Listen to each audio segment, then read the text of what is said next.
Very good. अस्सलाम वालेकुम। Travel with Basit के साथ मैं हूँ आपका होस्ट बासित अली और मेरे साथ मौजूद है जी कमरान साहब। दोस्तों आज मैं आपको जिस लोकेशन पर लेकर जाने वाला हूँ पाकिस्तान की ना सिर्फ तारीखी लोकेशन है बल्कि एक बहुत ही शानदार लोकेशन है। और अब तक मैंने आपको जितनी भी लोकेशन दिखाई हैं उनमें से ये वाली लोकेशन सबसे बेस्ट लोकेशन है। और जी हाँ, तो मैं बात करूँ किले रोहतास की, जो कि झेलम से 8 से 10 किलोमीटर के फासले पर है। और अगर आप झेलम से आते हैं आपको टोटल 15 से 20 मिनट लगते हैं। तो दोस्तों ये वैसे तो 500 से 600 साल पुरानी लोकेशन है, लेकिन यहाँ पर जब आप जाकर देखते तो आपको ज़रा भी नहीं लगता कि इतनी पुरानी लोकेशन हो सकती है। और इसे जिस तरह डिज़ाइन किया गया है उसे देखकर आपकी अकल दंग रह जाती है। और आज मैं आपको ना सिर्फ किला रोहतास दिखाऊंगा बल्कि इसके साथ मौजूद एक गुरुद्वारा भी दिखाऊंगा और उसके अलावा पाकिस्तान की सेकंड लॉन्गेस्ट जो ज़िप लाइन है वो भी दिखाऊंगा। तो दोस्तों एक रिक्वेस्ट करनी थी आपसे कि आप वो वीडियो देख तो लेते लेकिन लाइक करना भूल जाते हैं। तो इससे पहले कि हम आगे बढ़ें आप अभी से मेरी वीडियो को लाइक कर दें और इसके साथ बाकी इसकी डिटेल में आपको साथ साथ बताता हूँ, तो आपने वीडियो को स्किप नहीं करना। तो चलते फिर आज की लोकेशन की तरफ, लेट्स गो। तो दोस्तों ये वाला किला झेलम के करीब दीना के अंदर वाक़या है। दीना के मेन रोड से जब आप अंदर की तरफ आते हैं 5 से 10 मिनट की ड्राइव पे ये किला मौजूद है। जब इधर आकर आपकी फर्स्ट नज़र पड़ती है किले पर तो आपकी अकल दंग रह जाती है। अगर मैं अपने एक्सपीरियंस की बात करूं तो जब मैं इधर आया तो एक दफ़ा मैं ख़ुद बहुत हैरान रह गया। किले में इंटर होती ये वाली बात हमको नज़र आई तो ऐसा लग रहा था जैसे हम किसी पुराने दौर में आ गए। और इस किले को देखकर और इसकी दीवारों को देखकर ज़रा भी नहीं लगता था कि ये कोई 500 से 600 साल पुरानी लोकेशन है।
दोस्तों ये वाला किला 1548 ईस्वी में तामीर किया गया था और इसे शेर शाह सूरी ने तामीर करवाया था। इसको बनवाने का मकसद मुग़ल बादशाह हुमायूं की वापसी रोकने और गखड़ कबाइल की बगावत को कुचलना था।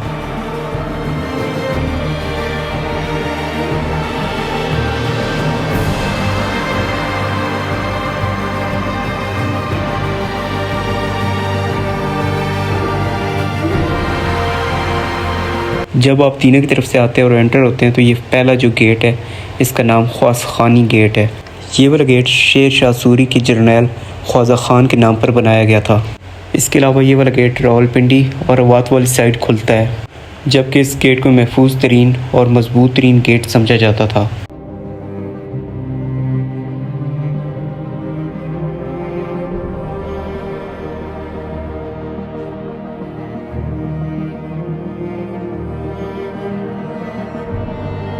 दोस्तों जब आप यहाँ पर आते हैं तो देखने में ये सिर्फ एक गेट है, लेकिन जब आप इसके अंदर वाली साइड पे आते हैं तो यहाँ पर स्टेयर दी गई थी और यहाँ से आप ऊपर की तरफ जब जाते हैं तो जगह जगह पर आपको स्टेयर नज़र आती हैं और काफ़ी सारी हिडन लोकेशंस हैं जो कि यहाँ आपको देखने को मिलती हैं।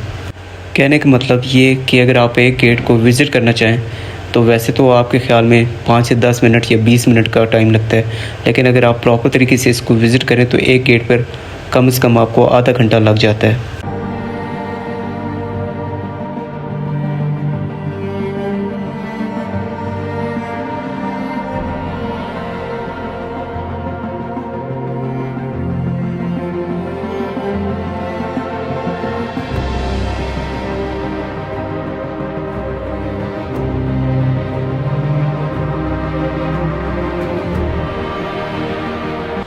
दोस्तों इससे पहले इस लोकेशन के बारे में सुना बहुत था और टीवी में भी देखा था। जैसा कि आपको पता है कि यहाँ पर काफ़ी सारी मूवीज़ और ड्रामा शूट हो चुके हैं, इसलिए हम भी काफ़ी टाइम से प्लान तो कर रहे थे इसे विज़िट करने का, लेकिन हमने सोचा भी नहीं था कि ये वाली लोकेशन इतनी ज़बरदस्त लोकेशन होगी।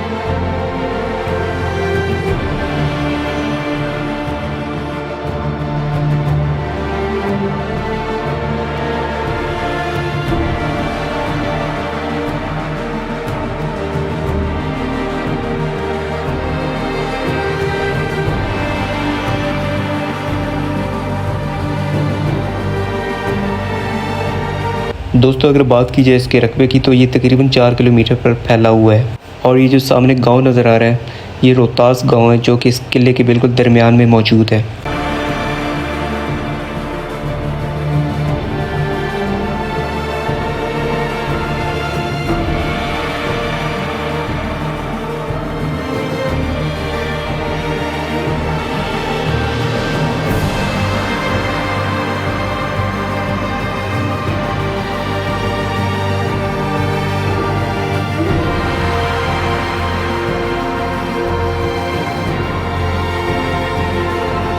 दोस्तों इस किले को विज़िट करने के लिए इस मजबूत दीवार के साथ साथ रास्ते और स्टेयर्स दी गई हैं, जहाँ से आप पूरे गांव और इसके अलावा इस किले का मंजर देख सकते हैं। जैसा कि पहले मैंने आपको बताया था कि हमने समझा था कि ये वाली लोकेशन बस इतनी ही है, इसीलिए हमने इधर ही शूट शुरू कर दिया था। और वो तो हमें थोड़ी देर के बाद जाकर पता चला था कि इसके 12 दरवाजे हैं। तो दोस्तों यहाँ पर आकर एक बहुत अच्छा एक्सपीरियंस ये रहा था कि यहाँ पर जो भी हमें मिला है, चाहे वो इस गांव का था या जो भी था, उसने हमें बहुत अच्छे से गाइड किया था और उनका बिहेवियर बहुत ही अच्छा लगा हमें। और जैसा कि मैं आपको बता चुका हूँ कि ये वाला इसका मरकज़ी दरवाज़ा है, लेकिन अगर आपने इसके बाकी दरवाज़े विज़िट करने हैं और बाकी लोकेशन विज़िट करनी है तो आपको इस गाँव के अंदर से होकर आगे की तरफ जाना पड़ेगा, जो कि तकरीबन आपको गाड़ी या बाइक पे 5 से 10 मिनट लगते हैं। तो अभी जो मैं एरिया आपको दिखा रहा हूँ वो दूर तक फैला हुआ ये पूरा किला है, और जो दरमियान में एक गाँव नज़र आ रहा है ये रोहतास है। दोस्तों दरमियान में गांव और गांव के आसपास किला, और किले पर जब आप चढ़कर ये वाला आप व्यू देखते हैं, हर तरफ फैले हुए पहाड़ और उसके अलावा ये किले की जो दीवार आपको नज़र आती है ये बहुत ही खूबसूरत मंजर पेश करती है, जिससे अल्फाज में बयान करना मुश्किल था। तो मैं आपको बार बार यही कहूँगा कि ये वाली लोकेशन इतनी ज़बरदस्त थी कि जब आप इधर जाते हैं तो ये वाली लोकेशन एक दफ़ा आपको अपने सैर में जकड़ लेती है। और जैसे कि मैंने आपको बताया था कि इसके 12 गेट हैं, तो इसके हर गेट की अपनी कहानी है। तो मैं कोशिश करूँगा कि आपको विज़िट कराने के साथ साथ उन गेट की हिस्ट्री भी आपको बताऊँ। दीवार के साथ साथ का रास्ता कुछ तो ठीक था, कुछ स्टेयर्स टूटी हुई थी और कुछ अपनी असली हालत में थी, और कुछ रास्ता ऐसा भी था कि जहाँ से गुजरना बहुत ही मुश्किल हो रहा था, लेकिन क्या करें, कैप्चर तो करना था।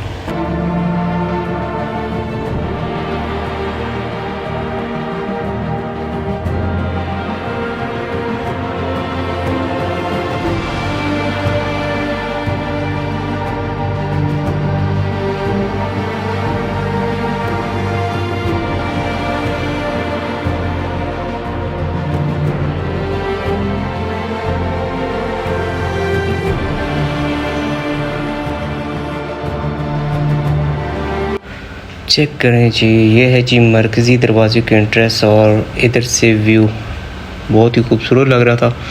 सो इसके बाद हम आपको लेकर चलेंगे इसके अगले गेट की तरफ, लेकिन वो गेट दिखाने से पहले आपको दिखाएंगे रोहतास गांव भी, और इसके अलावा इसका पार्किंग का एरिया और कुछ और भी डिटेल देते हैं आपको साथ साथ। तो साथ ही रहिएगा, वीडियो को स्किप नहीं करना आपने। दोस्तों इससे पहले मैंने जो आपको व्यू दिखाया वो कुछ इस साइड पे था, जो आप जाते हैं तो गांव के अंदर वाली साइड है, जबकि ये राइट साइड पे भी एक स्टेयर नज़र आ रही थी। मैंने सोचा ये भी दिखा दूँ। नीचे जो आपको बस नज़र आ रही है, आप जब मरकज़ी दरवाजे से अंदर आते हैं तो ये वाला जो एरिया, ये कह लें कि इनका मेन स्टॉप है, या ये बीच में कुछ दिए गए, और उसके अंदर एक और गेट है जो कि अंदर रोहतास गाँव के अंदर ओपन होता है।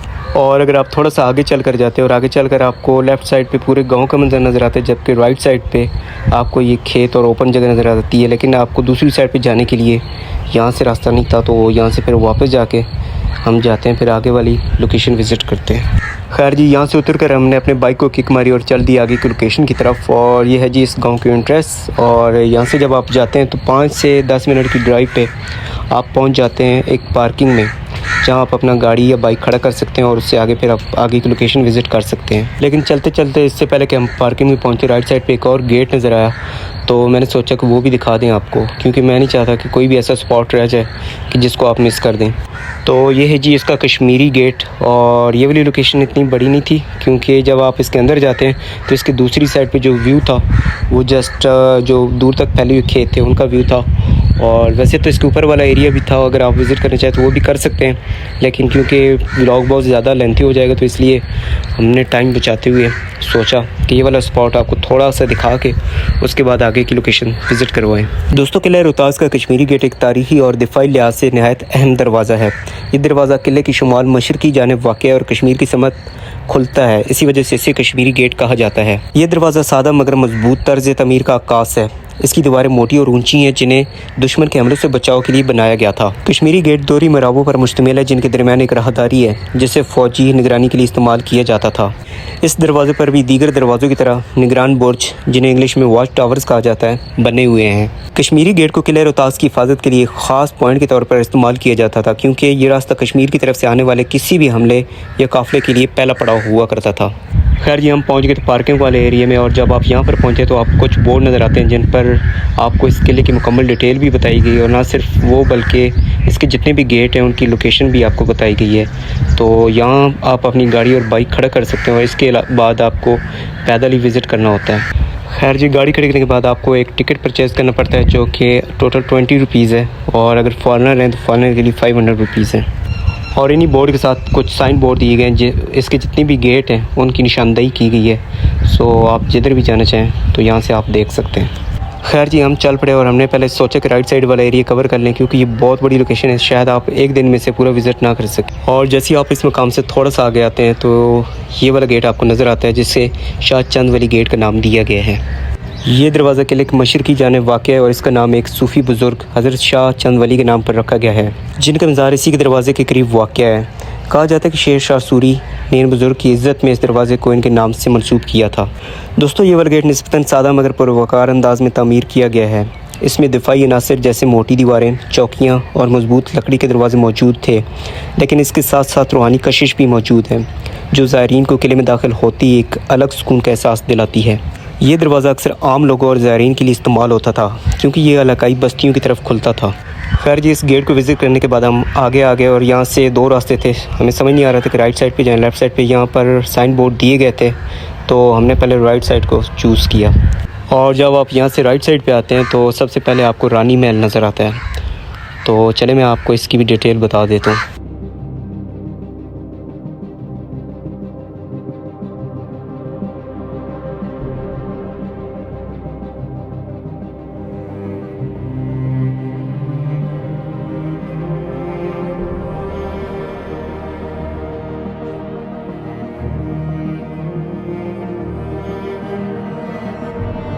दोस्तों, किले रोहतास के अंदर वाक़ रानी महल एक ऐसा मकाम है जहाँ ताकत और हुस्न एक साथ जलवागर होते हैं। ये महल ख़ास तौर पर उस वक्त की ख़वातीन, खुसूसन बादशाह की रानी के लिए तामीर किया गया था, ताकि वो किले में रहाइश के दौरान आराम, सुकून और प्राइवेसी के लम्हात गुजार सकें। रानी महल किले की एक बुलंद जगह पर वाक़ है, जहाँ से इर्द गिर्द का नज़ारा भी मुमकिन है। इसकी खिड़कियाँ, महराबें और छोटी छोटी गैलरियाँ इस दौर की खूबसूरती और फ़न तामीर का बेहतरीन नमूना पेश करती हैं। यहाँ ताज़ा हवा, खुली रोशनी और मखसूस शाही माहौल हर गोशे से झलकता है।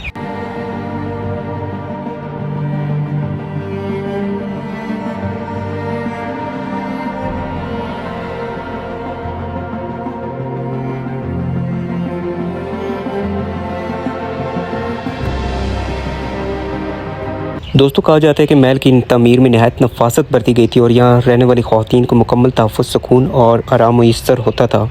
आज अगरचे वक्त ने इस महल को ख़ासा मुतासिर किया, लेकिन इसके खंडर अब भी माजी के एक हसीन याद की सूरत में मौजूद हैं। तो रानी महल दिखाने के बाद आपको मैं दिखाऊंगा हवेली मान सिंह। और दोस्तों, हर पॉइंट पर बाहर बोर्ड दिए गए जिस पर पूरी डिटेल आप पढ़ सकते हैं।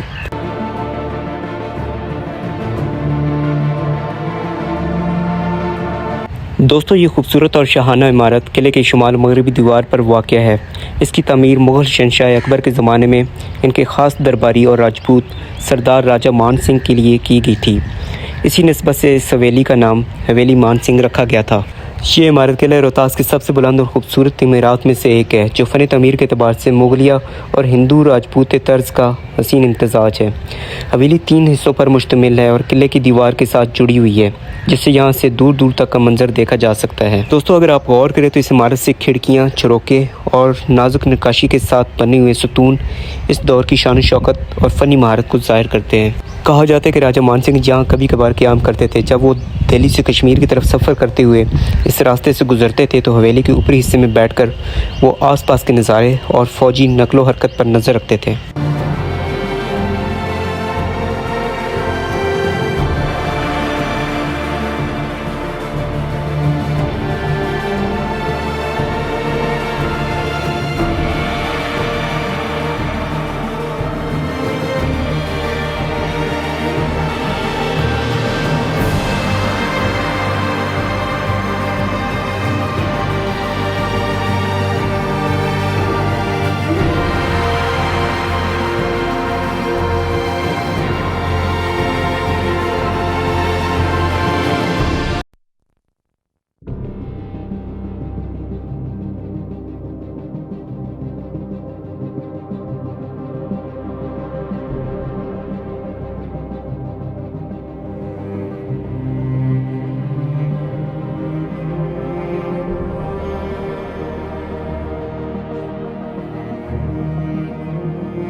दोस्तों बहुत ही अफसोस के साथ कहना पड़ता है कि वक्त के साथ साथ ये हवेली काफ़ी हद तक शिकस्ता हो चुकी है, लेकिन आज भी इसकी बाक़ियात इसकी अज़मत और शान का पता देते हैं जो कभी यहाँ पर मौजूद थी।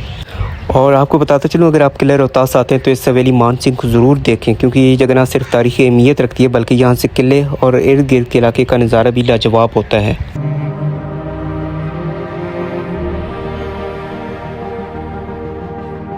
और दोस्तों एक बात तो आपको बतानी भूल ही गया, जब आप यहाँ पर आते हैं तो आपको कुछ टूर गाइड्स भी मिल जाते हैं और इसके अलावा आपको विज़िट करवाने के लिए ये छोटी छोटी बसेस भी हैं जो कि टोटल आपसे 200 रुपीज़ चार्ज करते हैं। बट उसका आई थिंक सो फ़ायदा नहीं है। उसकी वजह यह है कि लोकेशन बहुत ज़्यादा बड़ी है और ये गाड़ी वाले हर मकाम पर थोड़ी देर के लिए रुकते हैं, तो आप अपनी मर्ज़ी से इसे डिटेल से फिर विज़िट नहीं कर सकते। खैर जी, गर्मी बहुत ज़्यादा थी, मेरी और कमरान की तकरीबन बस हो चुकी थी, लेकिन ये जो सामने वाली लोकेशन थी ना, यहाँ आकर सारी थकावट दूर हो गई। बहुत ज़बरदस्त लोकेशन थी। तो हम पहुँच गए थे जी शीशी गेट पे। हाँ जी, तो ये है जी शीशी गेट। तो चलें मैं आपको इसकी डिटेल भी बताता हूँ।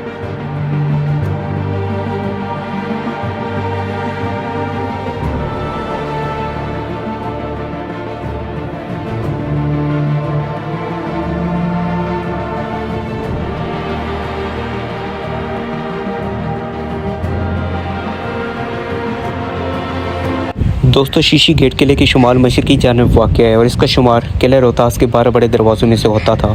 शीशी का मतलब होता है चमकदार या रोशन, और इसके दरवाज़े का ये नाम इसके अंदर नस्ब खूबसूरत नीले रंग की चमकदार टाइल्स या कश्तकारी की वजह से दिया गया था।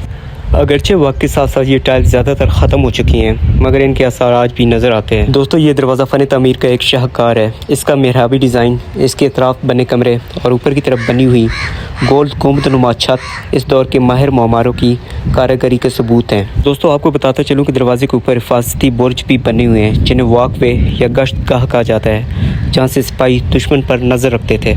इसके अलावा शीशी गेट की एक और ख़ास बात यह है कि इसके ज़रिए किले से बाहर जाने वाले रास्ते बराह रास्त घाटियों और पहाड़ी दरों की तरफ खुलते थे। कहा जाता है कि यह दरवाज़ा ज़्यादातर फ़ौजी नकलो हरकत, हंगामी सूरत हाल या अहम शख्सियात की आमदोरफ्त के लिए इस्तेमाल किया जाता था। और दोस्तों जब आप इस दरवाजे से गुज़रते हैं तो ऐसा महसूस होता है जैसे आप माजी के किसी ऐसे सफ़र पर निकल पड़े हैं जहाँ पर हर ईंट, हर दर्ज, हर एक कोने में तारीख़ बोलती है।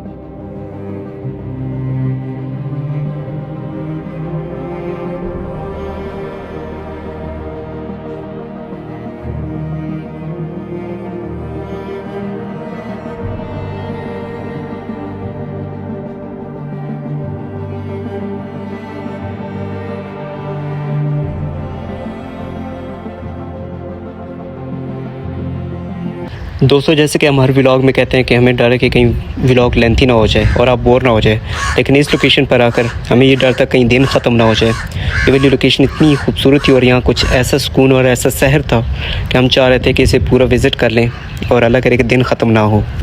लेकिन हमारी बहुत कोशिश के बावजूद भी हम इसके सारे गेट विज़िट नहीं कर सके क्योंकि लोकेशन बहुत ज़्यादा बड़ी थी। तो इसलिए हमने सिर्फ इसके चंद गेट ही विज़िट किए और आपको दिखा सकेंगे। लेकिन मैं आपसे फिर एक बार रिक्वेस्ट करूँगा कि आप बहुत सपोर्ट कर रहे हैं, लेकिन काइंडली वीडियो को लाइक ज़रूर किया करें और इसके अलावा शेयर भी कर दिया करें, क्योंकि जब आप किसी लोकेशन पर सैर व तफरीह के लिए जाते हैं या किसी को रैंडम विज़िट करते हैं तो आपका सारा जो ध्यान होता है वो लोकेशन पर होता है। लेकिन हम जब व्लॉग शूट करने के लिए जाते हैं उसमें गर्मी है, सर्दी है, बारिश है, ये चीज़ें नहीं देखनी पड़ती और हमारा सारा ध्यान कैमरे पर होता है। और हमारी ये कोशिश होती है कि जितना भी हो सके ज़्यादा से ज़्यादा आपको डिटेल बता सकें और डिटेल से दिखा सकें। तो दोस्तों शीशी गेट के ऊपर खड़े होकर नीचे जो गांव का व्यू था उसको मैं अल्फाज में बयान नहीं कर सकता। गांव के साथ साथ ये बहता हुआ दरिया कह लें या नहर कह लें, और इसके साथ खूबसूरत खेत, ट्रैक्टर, और जैसे कि आपको व्यू नज़र आ रहा है मैं कह रहा हूँ कि नेक्स्ट लेवल का था। और यहाँ अगर एक चीज़ हमने नोटिस की है, ज़रा आप गौर करें, यहाँ दीवारों में जो नक्श निगारी की गई थी उसके साथ साथ ये अल्लाह और रसूल सल्लल्लाहु अलैहि वसल्लम का नाम भी दर्ज किया गया था और कुछ अरबिक में या फिर किसी और ज़ुबान में यहाँ कुछ लिखाई भी की गई थी।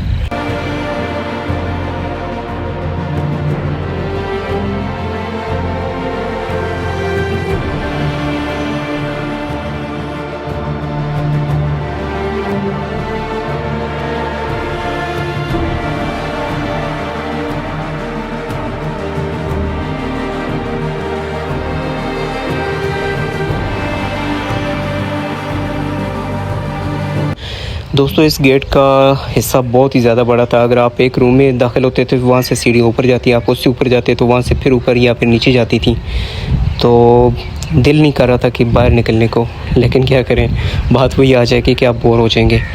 तो मैं कोशिश करूँगा कि वीडियो को थोड़ा शॉर्ट करूँ और इसके अलावा मैं इंशाल्लाह इसका जो दूसरा पार्ट होगा वो भी लेकर आऊँगा।